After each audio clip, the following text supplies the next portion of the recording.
It's the talk of San Diego.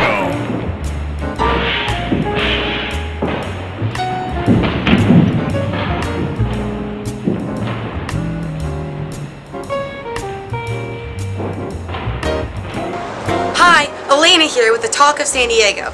We're at the American Boxing and Republic Training Center. We're here to talk to Dave about self-defense and learn some moves that we can use out here in the streets of San Diego. So come on in and we'll have a good time. Hi, this is Elena and we're back with the Talk of San Diego with Dave Nielsen, the owner and head coach at Republic Training Ctr and American Boxing in Pacific Beach, San Diego, California. So how are you today? Good, how you doing? Good. And when did you open your training facility? Oh, I started American Boxing back in 2003. We opened our first storefront in around 2006, but I was an instructor at other schools in the meantime. Been going strong since. And when did you start boxing? Boxing I've been doing since the 80s, training a little bit here and there, you know. Muay Thai, fighting, competing, training seriously since about 99. All right. 13 years, something like that, 12, 13 years. And you love it? What's your favorite part about it? It takes intelligence and physical demand on you. It's a mind and body connection, absolutely. All right, that's awesome. And what can you describe some of this? What the classes consist of here? Well, we have a broader range of classes as well as private training options. We do boxing, of course, Muay Thai style kickboxing. We have grappling, which is submission wrestling or no-gi jiu-jitsu. Pilates, in Republic we have stop Pilates, as well as private CrossFit training. And private training we do special forces and police training for self-defense and hand-to-hand combatives. We do that in private training again only. Oh, okay. So the self-defense type stuff, we don't really focus on in class because it takes a little bit more one-on-one attention, so we do the one-on-one here. All right, that makes sense. What is Muay Thai for those of us that aren't familiar with it? Well, Muay Thai is the national sport of Thailand, okay? But it's also a battlefield tactic. It's a self-defense. It's an art form like a martial art, but it's been adjusted as a sport as well. So Thai boxing uses 8 weapons. It uses the fists like traditional Western boxing, but it also uses the tip of the elbow, which is the hardest part of the body. Oh, okay. The knees and the lower shin or instep and foot. So right. It's a little different from other martial arts, say like Kung Fu or Karate, where power comes from just speed, like snapping a kick. Okay. Muay Thai is all with your core strength. It's all power. So every technique in Thai boxing is designed to knock out an opponent. There's no, like boxing, there's a jab to reach your range and to feel and to set up things. Now, the left punch in Thai boxing is to hurt somebody, the right hand to hurt somebody, the elbows. It's all knockout power. All right, and is there any age limitation or physical limitation to this? No, actually, it's one of the things that's helped Muay Thai kind of step into the forefront of even American society a little bit is that it's such a great fitness tool. So you don't have to really, if I have Muay Thai and you don't and we're in the street, it's probably a bad day for you. Yeah. But, going down. but Muay Thai in the sport, it really neutralizes itself well, so you get a really nice fight, a nice chess match, if you will. 8 weapons versus 8 weapons in exponential combinations. All right. It's really cool. But as far as the fitness side of it is concerned, you kick pads, and you kick shields, and you have shin guards on and gloves. It's very safe, and we offer classes from 4 or 5 years old up till I've trained people that are in their 70s. Wow, that's awesome. It varies a lot. And so what kind of people train here? Is it normally people just for fitness, or is it for competition, or? At our school in particular, we like to focus on the more serious-minded people, as opposed to just the casual, I just want to get in shape, I just want to have fun. Well, you get in shape here and it's fun, but we're very serious about your technique being proper. You don't want to saying, oh, I know Muay Thai, and then you go and you don't really have very good Muay Thai, or it's not good, or you're overconfident, and then you go to compete and you get hurt, or you go to, in a self-defense situation, you're overly confident, you really don't have the tools. So we really focus on people that have a serious fitness goal, have a serious competition goal. or have a serious self-defense issue they want to address. So we do take things a little more serious here. We cap our classes at 12 students, so there's never more. So that allows us to give individual attention to people instead of just a big class calling Muay Thai and doing cardio. Oh, okay, that makes a lot of sense. Yeah, the technique's important. And can you tell me a lot more about the self-defense and what you teach about that? Things that you can actually put to use in the street or in certain situations? Absolutely. As a matter of fact, I just, this week will be my last week. I'm training a detective out of Phoenix who came over to train with me. He's also a Marine Corps part-timer. I can't remember the name, what it's called, but reservist. He's a Marine Corps reservist and an officer. And he came to me with situations. Here's the type of situation that concerns me. When an assailant has a weapon, I need to keep my hands away from their waist. So we went through situations where he would apply Thai boxing, the Muay Thai, to control an opponent and get them into the position on the ground that he wants to subdue them. Or someone grabs him from behind, or these situations that he can potentially be in, and how to get out of them without thinking about it. That's really the key. You can't be too complicated, because you're not going to be in a situation where you have to react and it's going to be, okay, what were those steps again? It's got to be instinctual, reactionary, immediate. Alright, that makes a lot of sense. And will you show me around if I go get dressed and teach me some moves? Sound okay? I'll show you how to handle business. Okay, sounds good. And we'll be right back to the Talk of San Diego. And Dave.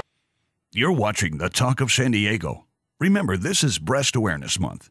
We here at the Talk of San Diego are doing our part to support this very important cause.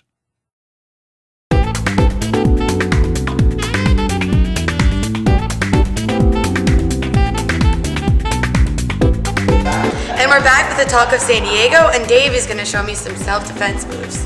But I'm going to kick his ass. Wow! So we're back, and Dave is going to show me some self-defense moves. Alright, so obviously, again, prevention is the best move. Don't be in the situation. But we'll say, for example, someone grabs you. Now, the funny Napoleon Dynamite one is break the wrist and walk away. Well, obviously, if I grab you and you roll out, so I grab you and you roll your wrist out, you can break the grip, but I'm going to grab you again, so there's no real point in that. Okay. So what you want to do, if you're in a situation where you have to defend yourself, you want a devastating blow. So sometimes that's to the groin, if that's the easiest. Sometimes it's to the eyes. If you can knee him in the solar plexus, that's great, so on and so forth. So if I was to grab you, and like I tell people also, in any situation where where someone grabs you, hey, if it's a friend, they're messing around, your friend shouldn't be messing around aggressively like that. Even an officer can't just come and grab you. They have to identify themselves as a San Diego Police Department or something like that. So no one's just going to come grab you in society that doesn't deserve to kind of... So you're allowed to hit them? You're allowed to defend yourself. Okay. You don't know that you're not defending yourself. You don't know, you don't see me and I grab you. Yeah. Defend yourself. Don't think about it, because it could be too late. Okay.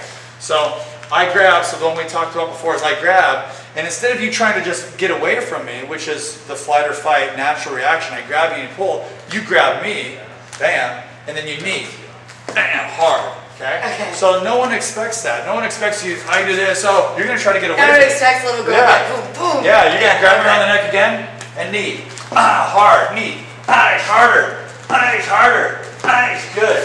And you're going to practice that. And that's one of the things in classes and training, you do repetitions. So these muscles are strong, you've got good endurance in them, you can target them. So as a girl, everybody knows where the groin is, that'll be your natural target. As you get more proficient with practice, you're going to be able to strike to the solar plexus. And you're going to be able to get that knee out there by getting your hips out. When your hips are out, then you open up more space and more range. And your leg, a woman's leg, is much stronger than even a strong man's arm. Okay? So you're going to be able to knee me in the body harder than I could ever punch you in the body. Wow, alright. So a woman's leg and your knee is a very, very strong weapon. Alright. So another move that you can utilize to escape, but again, without the devastating blow, it's difficult to do anything with, is if I grab you from back, from behind. So I grab you here. Okay? I'm going to try to drag you backwards, but you're going to take a step around the side of me. Okay. Step around the side of me, turn your head to the side, turn your chin. There you go, and slide your head. Oh. And you're going to run to the cage like a true MMA fighter. Okay? So you can again, someone grabs you, you can step to the side, turn your chin in, there you go, and you can go right out. So by even a very strong choke, you can get out like that. Right. It's gonna hurt. You're gonna hurt your ears because it's pushing on them. It's but better you than can escape. Okay. It's better than the alternative. It's better than the alternative. That way you can at least try to run, hit him in the back of the head with your elbow, something like that. Okay. But the one that I think that most self-defense places ignore and martial arts studios ignore is the one that it's the first thing that I would pay attention to. Is your hair. Because let's not play, I've had long hair before. And I shaved my head as soon as I got into that one scrap where I got my hair pulled. Oh, okay, yeah. And so if someone grabs you, come over here for me a little bit. So go ahead, face me straight away. So if I grab you by the hair, I can control you. It's an uncomfortable situation. It's a very, I'm controlling your head. Wherever your head goes, your body follows. So I can control you, drag you, anything like that. So as soon as I grab you by the hair, you're going to attack that arm that's grabbing you, and you're going to get to the weakness of it by going over, and you're going to bend in, and you're going to lock in. Now keep your chin down, stay strong, stay strong. There you go. And you're going to keep going, and you're going to bend my elbow in. So there you go. Which puts a strain on my rotator cuff, and then you're going to take your fingertips, and you're going to go for my eyeballs. Okay. You're going to jab, claw, scratch, scrape. Okay. Okay. Now, this will be effective for one of a few reasons. Obviously, I grab you here, as long as you stay strong, you're going to have to resist. You are going to lose some hair. That's life. Well, the saving of your life, it could be. Okay? But you attack that arm, you go over, fast, bam, right there. Okay? You go fingertips in the eyes, you're clawing. Fun little fact, a third of all Americans wear corrective lenses. So really? Not only have you poked out their eyes, you probably poked out their contacts. So now they're blinded. Now they're visually impaired, which will again hinder their pursuit. You've damaged their vision, you've poked them in the eyes. Trust me when I say they're concerned about that. They probably attacked you at night, so you didn't see them very well, so they're not too worried. They're just going to get out of there. So I think that's probably the truest of self-defense situations where you have someone grabbing you by the hair. How to defend that's really big. Attack their eyes. If you want to hit them in the nuts while you're there, go ahead. Yeah. Okay. But I think that's the best move aside from prevention. All right, and I have another question. Classes here, is it mostly males or is there a lot of girls too? Am I going to walk into a gym full of guys? No. Or is it mixed? There's a very good mix here. Okay. My wife, Gina Reyes, is also a trainer here. She has a very big following. She was on a show called Fight Girls years ago, and she's a master. She's a master level fitness trainer for 15 years now. So we have a very good mix of our personal training experience and our fight experiences. Second to none as far as anybody I've ever seen. So she has a very good following of girls here. Our classes are co-ed. We also have women's only classes. But I would say it's pretty close to a 50-50 split. Some days there's 6 guys, 4 girls. Sometimes just 6 girls, 4 guys. It just depends on the day. But yeah, it was a very good mix. And also, are there any preventative measures that we can take in a self-defense situation? Yeah, absolutely. It's really important that women understand that lions don't attack the big, strong, healthy gazelles. They attack the little weak ones. The ones that maybe they're limping or maybe they're sheepish and they're timid. So when you're a woman and you're walking, first thing you want to do is always make sure you should be walking with friends. If you have to be alone, don't walk in the shadows, don't walk in alleys, walk down lit streets. Okay, there should be light. Even right across on Garnett here, the light isn't that great. And I just saw last week a young lady walking with her arms crossed and hunched forward and her head down. And if it wasn't for the fact that it was dark, I would have approached her and said, like, hey, don't walk like that, Yeah. Here's my card, don't walk like that, but I'd have freaked her out, no doubt. Yeah. But you want to make sure that if you're in a situation like that and it has to be dark for whatever reason and it's night, Look around, be aware of your surroundings, grab a rock, grab a stick, don't care what it looks like because it's not illegal to do it. And you know, maybe it's not a fashion statement, but you put off somebody wanting to attack you. Okay? Any rock, any stick, walk tall, you know, walk with a purpose.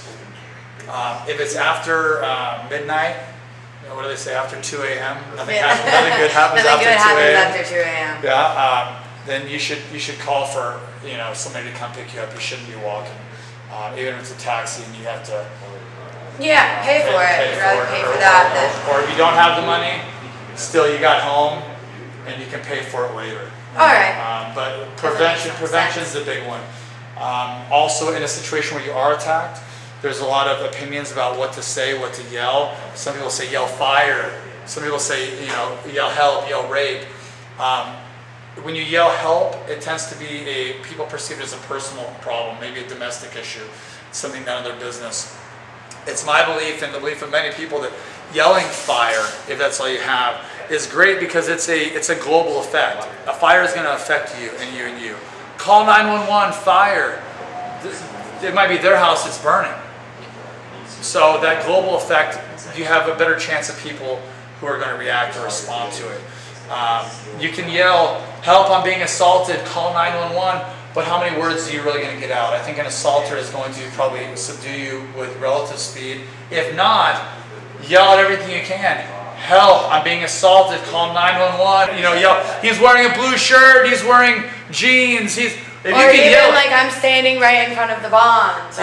Whatever you can yell. Well, you want to describe him more so because people can hear you so they know you're close, so they'll call the police and they'll get there. You know, and repeat it. Help! I'm being assaulted. He's wearing a baseball. You know, if you're able to repeat and yell, that's great. Okay. But I think if you have very little, if you have one thing or a couple things to say, call 911, fire, help. Call 911, help, fire, because it's something that could affect everybody. So you have a better chance of everybody reacting to it. All right, that makes a lot of sense. So, you know, another point I wanted to make for sure is, especially with the iPods and all the smartphones and so on and so forth these days, when people are walking and you have to be alone, and it just happens. Maybe it's dark, maybe it's light, it doesn't matter, but you always want to be aware of your environment.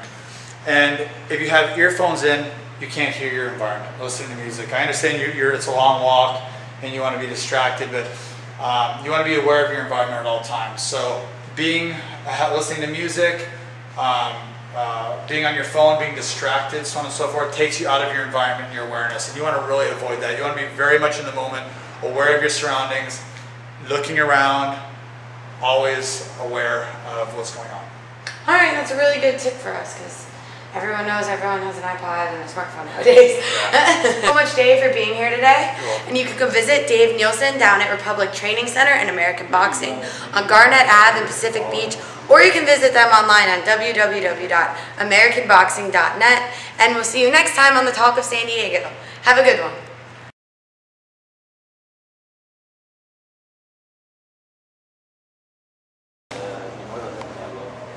Ugh, I'm tired. Didn't we have fun today here at the Republic Training Ctr with Dave?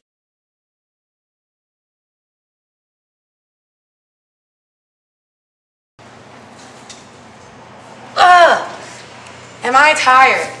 Well, we just want to thank Dave for showing us around.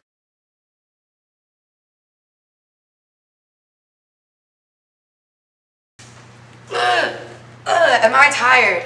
Well, it's been a good day here at the Republic Training Ctr and American Boxing.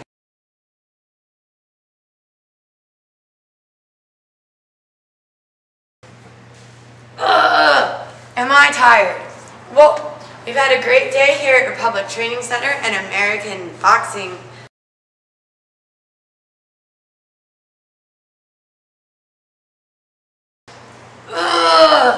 Am I tired? It's been a great and long day here at the Republic Training Ctr and American Boxing.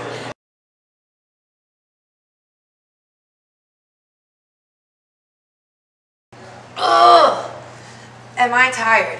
Well, it's been a great day here at American Boxing and Republic Training Ctr with Dave Nielsen.